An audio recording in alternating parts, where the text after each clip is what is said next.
Okay, good day. This is Math 130 Intro to Statistics. I am Professor McCully. This is Lesson 18, Normal Approximations to Binomial Distributions. So let's get to it. Today we are going to determine when a normal distribution can approximate a binomial distribution. And we're going to find the continuity correction, and then we're going to use normal distribution to approximate binomial probabilities. So let's first start with an example of what we are actually trying to get to. So here's our goal example. 10% of all men are bald. If from a sample of 450 men, or from an example, sample of 450 men, what is the probability that less than 50% or 50 of the men are bald? Well, if you recall from our previous lesson, we can use a binomial probability calculation to find the probability that exactly 54 men are bald. So remember, it was 450, the number of the sample, times the number that we're trying to find, times the probability of success, times the number of successes, times the probability of failure, times the number of failures. So this only calculates the probability that exactly 49 men are bald. So if we wanted to find the probability that less than 50 of the men were bald, we would have to calculate the probability of 49 men, exactly 49 men, exactly 48 men, and so on. And then we would add all of those resulting probabilities, which is kind of tedious. But we're going to see that these types of binomial probabilities tend to, as your number or your sample gets bigger, or your number of elements or number of tries gets bigger, tends to fall into a nice normal curve.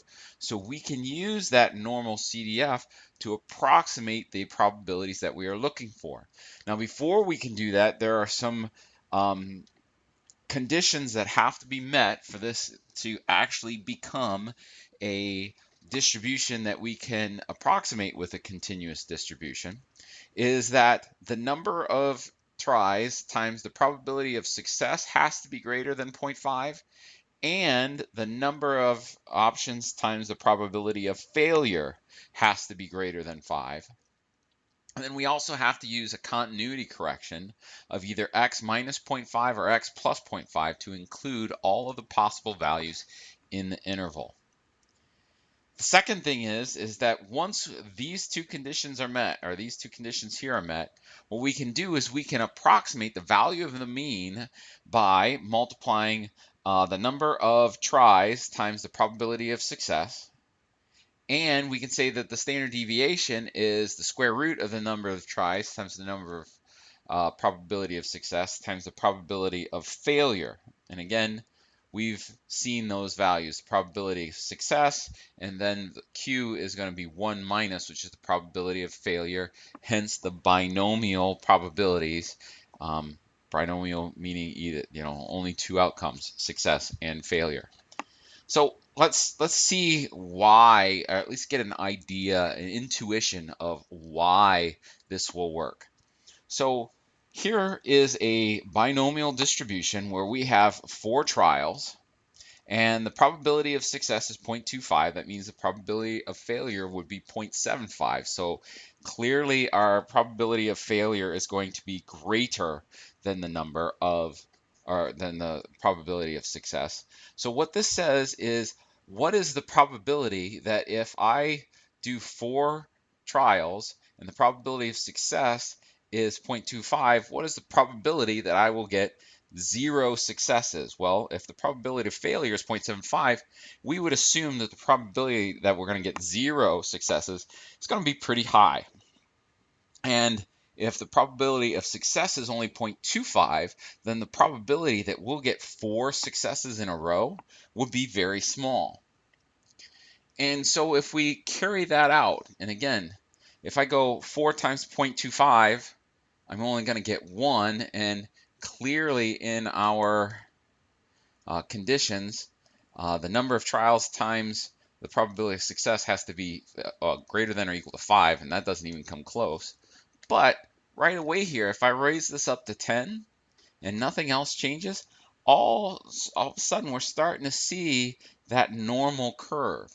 And when I try drop it up to 25. Again, probability of success is only 0.25, so we would expect that they're not going to have a ton of successes, in that if we try 25 times, the probability of getting 6 is just under 20%. But again, we're starting to see that normal curve. And if we get to 50 trials, clearly we're starting to see that normal curve start to appear underneath this binomial distribution. And again, if we're trying having 50 trials with only 25% of success, the probability that you're going to get 30 successes is going to be very, very small. Now, they're not zero, and they're clearly not zero even at 50, but they're going to be so small that we wouldn't be able to see it on a graph like this. So back to the original question. If 10% of the men are bald, and from a sample of 450 men, what is the probability that less than 50% or 50 of the men are bald? Well, first we should, before we use a normal distribution to approximate this binomial distribution, we should check to make sure the conditions are met. NP, the number of trials, is 450. The number of success times the success is going to be 0.1, because it's 10%, and that's 45, which is greater than 5. And then the number of trials, 450, times the probability of failure, 0.9, is 49.5. And again, that's clearly greater than 0.5. I actually think that this is too small. I might have made a mistake there. Might have had decimal error, but that's neither here nor there. I'll fix it later. All right, so the first thing that we want to do is we're going to calculate the mean and the standard deviation. And again, these are approximations. So the mean is going to be the number of items times the probability of success. So 0.1 is the probability of success. Number of trials, 450. 10 times 450, or 0.1 times 450 is going to be 45. And then our standard deviation approximation, the square root of number of trials, 450, times the probability of success, 0.1, times the probability of failure, 0.9, gives me 6.36396. Okay.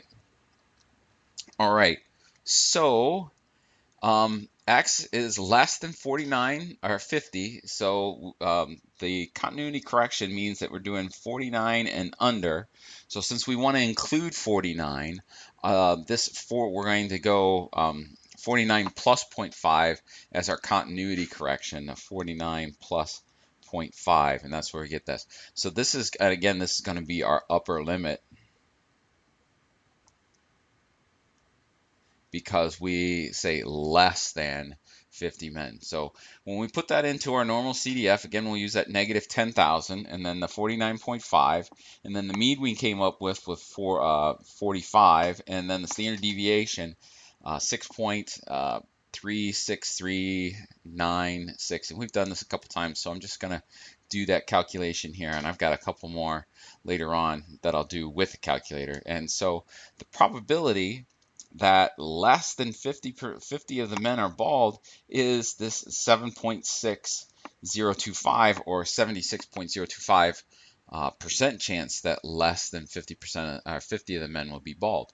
And again, that makes sense because only 10% of the men are going to end up being bald. Okay, so our next example. It is known that 32% of all COTC students are under the age of 21. If a random sample of 50 students are taken, what is the probability that exactly 30 out of the students are under 21? So again, this word exactly right here is going to imply that it is a regular binomial probability, since we're not looking for a range of values. So what we can do to do this one is we can, so for, let's see, did I number them? I number them. For number one, exactly 30 students. We're going to grab our graphing calculator here. And let's see here, let's clear all this stuff out. Second distribution, and since it's a binomial distribution, remember that that one is in A, so you can either arrow down or do the. And so the number of trials that we have, we're picking 50 students. The probability of success, because there are 32% are under, is going to be 0.32, and we want to have exactly 30 students. We hit paste, so let's write that down. BINOMPDF. It was 50, and then what did I have here? 0.32 and then 30. 0.32, 30. And when we hit enter, oops, got to get the right screen. Hit enter, we get, here's this e to the -5, so it's pretty small. So I need 0 and then 4 zeros. And then the first number was 305. 30.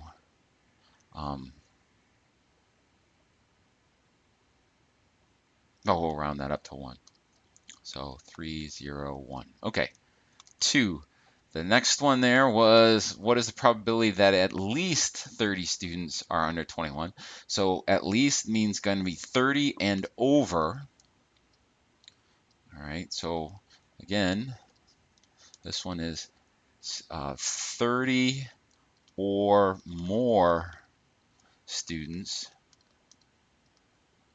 under 21. And again, because this is a range, we're going to use a normal distribution to approximate the binomial distribution. And so for us to do that, we have to check check to make sure our conditions are met.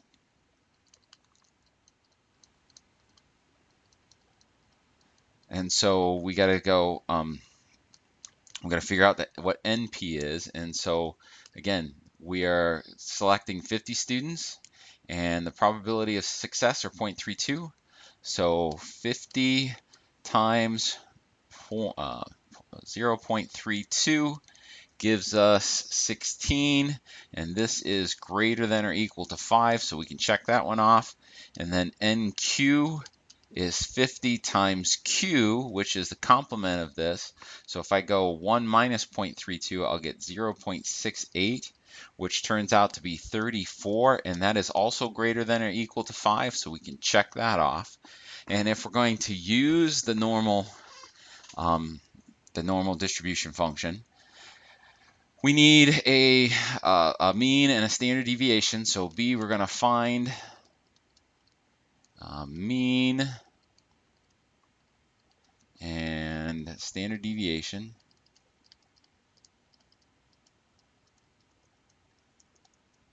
And the mean is just, the mean, let's do a good job of trying to draw that, is again just NP. All right, had enough. We're going to start over.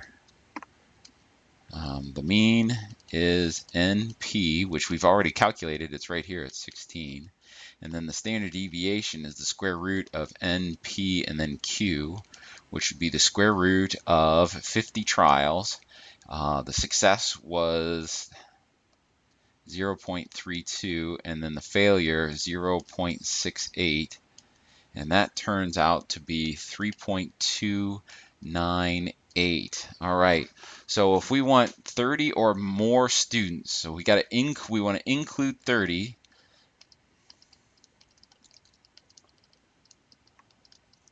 We need a continuity correction of 30 minus 0.5, so 29.5. So we're going to use our normal CDF, and again, this, since we want more than 30 students or more, this is our lower limit. And so it'll be 29.5 comma the 10,000. This is our regular, and you didn't have to use 10,000, probably use 1,000. Our mean is 16, and our standard deviation 3.298. So we grab our graphing calculator. Second, vars. We're going to do the normal CDF, so 2. Our lower bound was 29.5. Our upper bound was the 10,000. And then our mean was 16. And then our standard deviation, 3.298. And we'll paste that in there. And we'll get us a value of, I've got this e to the e negative 5, so I need 4 zeros, and then a 2, 1, 3 is what I'll put down there. 2, 1, 3. So 0, and then 1, 2, 3, 4, 2, 1, 3. That is the probability that more than 30 of the 30 or more of the students are under 21. Again, going to be pretty small. This will be part 3. Part 3 says, what is the probability that more than 31 students? So more than 31 students is going to be 31 or more. So we need to include 31. So our continuity correction for this one is going to be 31 minus 0.5, which will be 30.5. So my normal CDF for this one, all I have to do is change my lower limit to 30.5, and everything else will stay the same. So this probability isn't going to change a whole lot. And if I want to do it with my graphic calculator, instead of going through all that rigmarole, we're just going to use the over arrow key and change this to 30.5 and hit enter. And so I've got 6 zeros, or 6, so I'm going to have 5 zeros before I get to the 5, and then it's 5, 0, 5, 0, 2. All right, so I need 5 zeros, so 0.123545, good counting there, McCully. And then it was 5502 for that one. And then 4 says, what is the probability that at most 30 students? All right, so at most 30 students will be 30 or less. So our continuity correction is going to be 30 plus 0.05, which again will be 30.5. But this is our upper limit this time, because it's 30 or less. We want to include all the values below that. So when we go to put it in as our normal PDF or CDF, NORMAL CDF, it's going to be negative 10,000 because we want the ones below it, and then the 30.5, 16, and the 3.298. And so if I grab my graphic calculator again, I think I'm just going to edit what's here and make this negative 10,000, comma, and I said 30 point, I'm going to need to do an insert, so second, and then the delete key to get that 0.5 in there, and I get the comma, 16, 3 point, and then so that should be good. And so I've got 1, 2, 3, 4, 5 nines, and then a 4, 5. So 1, 2, 3, 4, 5. And let's just include it. So 4, 5 there. And then for number 5, it says, what is the probability that fewer than 30 students? So fewer than 30 students is going to be 29 or less. So my continuity, CONTINUITY, sorry about spelling that one wrong, is going to be 29. 0.0 plus, going too fast, and I can see I'm making some mistakes here. Let's see if I can fix this. This one here, and I apologize, this one should be 0.5. This is correct, but that was wrong. And then this one should be plus 0.5 to get me 29.5. And so I will have the same value here, normal CDF of negative 10,000, comma, 29.5, 16, 3.298. And so if I grab my graphic calculator, second entry, and then all we have to do is change this to a 29, hit enter, and then 1, 2, 3, 4, 9, 7, 8, 7. 0.999787 is the probability for those. Okay, so we're looking good there. Last one. Assume 42% of us have type O blood. Hospital needs at least 152 donors of type O blood. If 390 volunteers donate blood, estimate the probability, not the portability, that should be probability.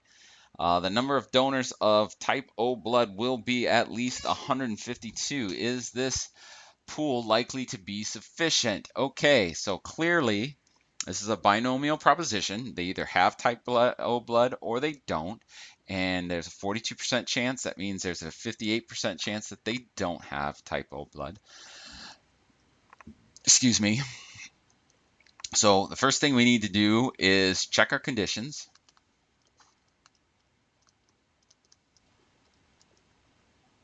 And so is NP in this particular case, we have 390 volunteers and 0.42 have type O blood.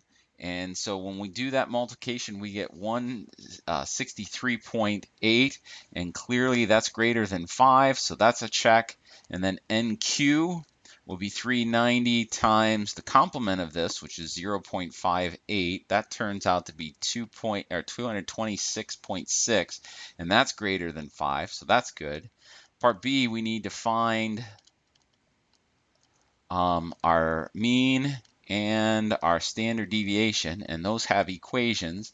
The mean is just NP, which we've already calculated to be 163.8, and our standard deviation is the square root of NP and then Q, which would be the square root of, let's see here, 390, and then the probability of success is 0.42, and then the probability of failure is 0.58.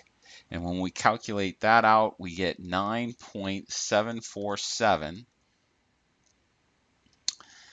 All right, and so now we can do our calculation. Number 5, part C, the calculation. Since they want at least 152, at least 152. That means 152 or more, which implies our continuity correction is going to be 152 minus 0.5, because we need to include that 152 and we're going above it. So 151.5. And so our calculation is going to be normal CDF. This is going to be our lower bound, our lower limit, because we need 152 or more. So 151.5, comma, the upper bound 10,000. Don't put a comma there, Macaulay. And then a comma. Our mean, we said, was 163.8. And then our standard deviation, 9.747. All right, so I've got all this. Let's use the normal distribution again. Let's clear that out. And so our lower bound, we said, was 151.5. Our upper bound is going to be that 10,000. Our mean, we said 163.8. And then our standard deviation was 9.747 If I hit enter, we'll hit enter, and then that'll paste it in there, and we'll come up with 0.8965. 0.8965, or 89.65%, and I would conclude this seems like a good chance to get the required 152 donors, DONORS, but not a guarantee.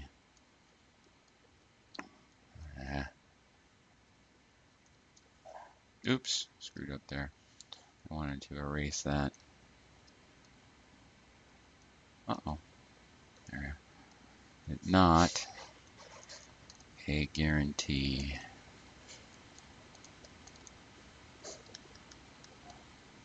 And I don't think that's spelled right, but that's why they paid me to teach math, not spelling. All right, so that seems like all I have for today.